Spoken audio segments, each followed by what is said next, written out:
Welcome to Cameron House Marina. My name's Ruben. I'm the sales manager here at Marine Sales Scotland. This is an exciting day for me because in front of us is a brand new model.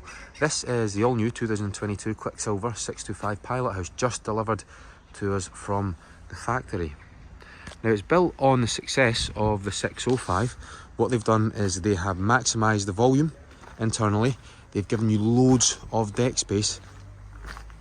They've modified the hull ever so slightly just to give you better performance and seafaring capability. And then they've elevated the fit and finish within. Now we have rigged this with a Mercury 150, which is the maximum size of engine that this boat can take. That means if you do a little bit of offshore sea fishing, you can get to where you want to very, very quickly. Let's take a little look inside. So on the surface, it appears very much like the 605. The first most noticeable thing that's different is the choice of upholstery. Was beige previously, now they've gone for two-tone grey with blue piping, which does work well.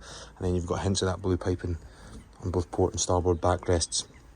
You've got your backrest here because there is a flip out bench seat. That turns this into an L shape. You can put a table in there, I'll show you that in just a minute. So that's on the port side. Now on starboard, you've got rod holders underneath here. You've also got your controls for the fish pack, so your live water wash down, so your raw water wash down, and then also the live bait tank. In addition as well, you've got tow rails here, so if you're bringing in a fish or you're landing a fish, you're leaning over the side, you can tuck your feet under there and that gives you a wee bit of stability when you're doing that.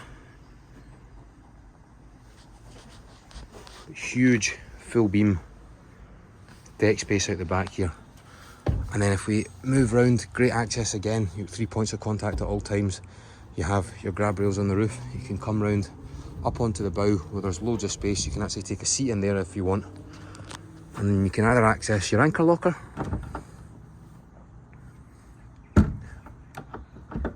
sandwiched in between your two navigation lights.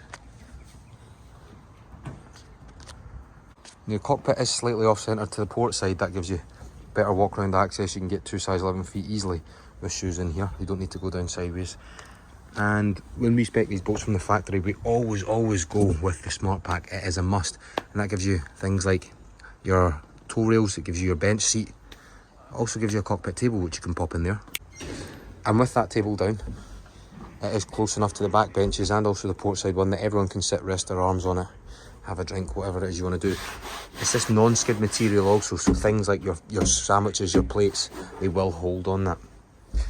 One of the big changes has probably been the storage areas.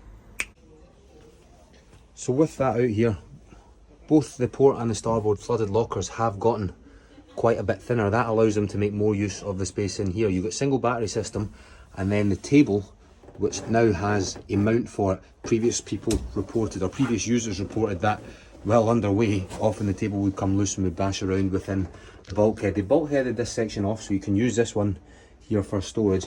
And then look how long the fuel tank goes to keep the centre of gravity low and offset against the structure of the pilot house for even weight distribution.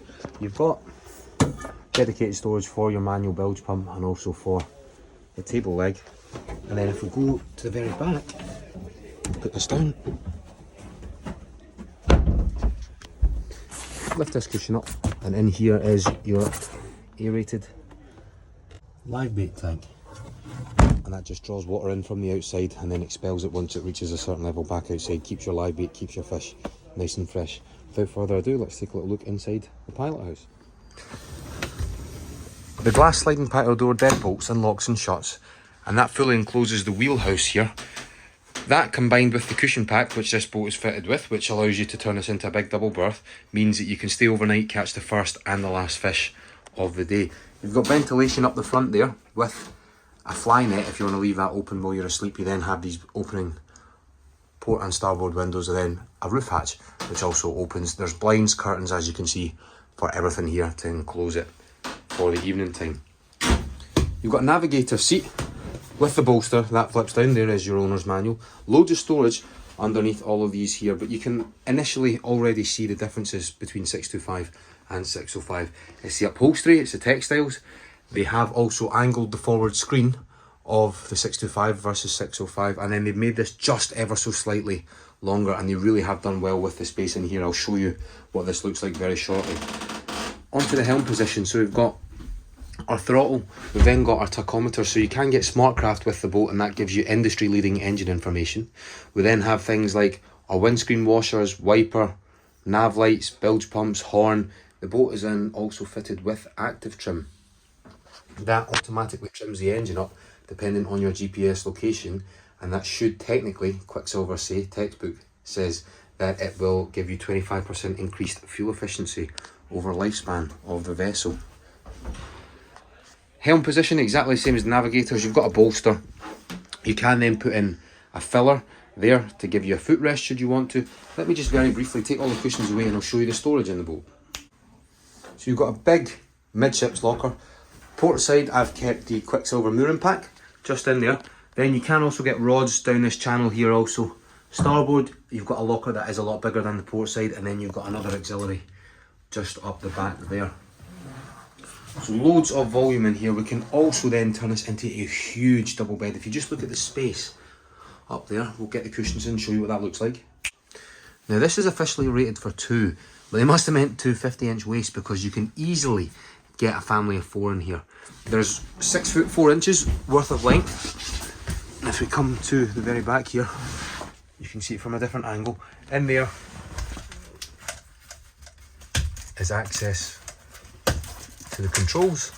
If you want to fit anything else to the back there, you can do that. Now also, there's a double USB charging port just on the back of the helm. So you can then just run your cable down to here if you want to sleep next to your phone, set your alarm. Also, the reason they've done that, Quicksilver understand that a lot of people are moving away from your typical fixed plotters. You may want to put a suction cup in the back here, run your USB into your iPad. You've got Navionics. That way it is a slightly cheaper way of running navigation equipment rather than getting your plotter, because most people have a tablet but not everyone has a spare plotter sitting around. Finally, what we can do, drop in a cushion here and a bench, turn that into a triple helm. Now everyone can enjoy the views well underway, and with the cushion pack, with the cushions down, everyone has somewhere to rest their legs. It was always going to be really difficult for Quicksilver to improve on the 605. Remember, the 605 was their most popular selling Pilothouse model. I think though they have done a fantastic job here, and this one will be the first of many. I'm Ruben from Marine Sales Scotland, where fun on the water begins.